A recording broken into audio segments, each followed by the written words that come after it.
শুক্রবারের স্পোর্টস কোপে আপনাদের সবাইকে স্বাগত জানাচ্ছি। আজকে স্পোর্টস কোপ শুরু করছি আইপিএল দিয়ে। আইপিএল খেলা শেষ হয়ে গেছে, 72 ঘন্টার বেশি সময় হয়ে গেল, কিন্তু আইপিএল নিয়ে কাটাছাড়া শেষ নেই। কাটাছাড়া শেষ নেই এই কারণে যে শ্রেয়াস আয়ারের আইপিএল ফাইনালে অল্প রানে আউট হয়ে যাওয়া, মাত্র 2টি বল খেলার পর আউট হয়ে যাওয়া নিয়ে সন্দেহ প্রকাশ করেছেন যুবরাজ সিং এর বাবা যোগরাজ সিং। তিনি বলেছেন শ্রেয়াস আয়ার যেভাবে আউট হয়েছেন সেটি কোনো মতেই বিশ্বাসযোগ্য নয়। তিনি বলেছেন পাঞ্জাব দল যে 6 রানে হেরে গেছে তার জন্য শ্রেয়াস আয়ারের এই খেলাই দায়ী, এবং শ্রেয়াস আয়ার ঠিক মতো ব্যাট করতে পারেনি। অশোক মানকার তাকে বলেছেন শ্রেয়াস আয়ার ক্রিমিনাল অফেন্স করেছেন। এই ক্রিমিনাল অফেন্স বলতে কোনো ক্ষেত্রে মনে হচ্ছে যোগরাজ সিং এরকম একটি ইঙ্গিত দিচ্ছেন যে শ্রেয়াস আয়ার হয়তো বা উইকেটটি ছুঁড়ে ফেলে দিয়েছেন, কিন্তু কেন তিনি ছুঁড়ে ফেলে দিচ্ছেন তার কোনো তথ্য প্রমাণ দিয়ে দিতে পারেনি।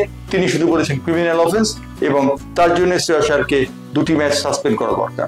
আইপিএল এর আরো একটি খবর রয়েছে, সেই খবরটি হচ্ছে বিরাট কোহলিকে কেন্দ্র করে। বিরাট কোহলি টেস্ট ম্যাচ থেকে অবসর যে সিদ্ধান্ত নিয়েছিলেন সেই সিদ্ধান্তের পুনর্বিবেচনার কোনো অবকাশ তিনি দিতে রাখলেন না। তিনি পরিষ্কার জানিয়ে দিয়েছেন টেস্ট ম্যাচ তিনি আর খেলবেন না। অন্যদিকে টেস্ট ম্যাচে শুভমন গিল জানিয়েছেন বিরাট কোহলির জায়গায় কে ব্যাট করবেন সেটি নির্ধারণ হবে আরো কিছুদিন বাদে, কারণ দলটি ইংল্যান্ডে পৌঁছে 7 দিন অনুশীলন করার সুযোগ পাবে, ছোট দলের সঙ্গে খেলার সুযোগ পাবে। তারপর সিদ্ধান্ত হবে পারমুটেশন কম্বিনেশন করে যে 4 নম্বরে কাকে নামানো হবে। 4 নম্বরে কাকে নামানো হবে সেই বিষয়টি নিয়ে যখন তুলকালাম চলছে, সেই সময় ইংল্যান্ড দল তাদের দল ঘোষণা করেছে প্রথম টেস্টের জন্য। প্রথম টেস্টটি হবে লিডসে, প্রথম টেস্টটি 20 জুন থেকে হবে, এবং সেই দলে ইংল্যান্ডের 4 নিয়মিত পেসার নেই আইপিএল এ চোট পাওয়া জোফ্রি আর্চারও। জোফ্রি আর্চার দ্বিতীয় টেস্ট থেকে দলে নামবেন বলে মনে করা হচ্ছে। ইংল্যান্ড দল 4 বছর বাদে একজন অলরাউন্ডারকে দলে নিয়েছে, অর্থাৎ ইংল্যান্ড দলটি যে ভারতের মোকাবিলা করার জন্য তৈরি হয়েছে সেই কথা স্পষ্টত বোঝা যাচ্ছে। আইপিএল এর বা টেস্ট ক্রিকেটের খেলা ছাড়া আরেকটি খবর দেবো আপনাদের ক্রিকেট সম্পর্কিত।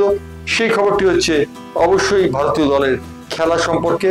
সুনীল গাভাস্কার বলেছেন যে ভারতীয় দল যথেষ্ট কঠিন প্রতিদ্বন্দ্বিতার সামনে পড়বে ওয়ার্ল্ড টেস্ট চ্যাম্পিয়নশিপে, এবং ওয়ার্ল্ড টেস্ট চ্যাম্পিয়নশিপের প্রথম লেগটি হচ্ছে ইংল্যান্ডে।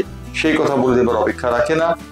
অন্যদিকে আইপিএল এর একটি খবর রয়েছে, সেটি হচ্ছে কাব্বা মারানে সানরাইজার্স হায়দ্রাবাদের নাম পরিবর্তিত হয়ে গেল। সানরাইজার্স হায়দ্রাবাদের নাম পরিবর্তিত হয়ে গেল সানরাইজার্স ইস্টার্ন কেপ, এবং সানরাইজার্স ইস্টার্ন কেপ আগামী বছর যে আইপিএল এ খেলবে সে কথা ঘোষণা করেছেন কাব্বা মারান। মুম্বাই ইন্ডিয়ান্স থেকে একজন তারকা খেলোয়াড়কে দলে তিনি নিচ্ছেন, এই কথা জানিয়ে আজকে স্পোর্টস কোপে এখানেই রিটার্ন।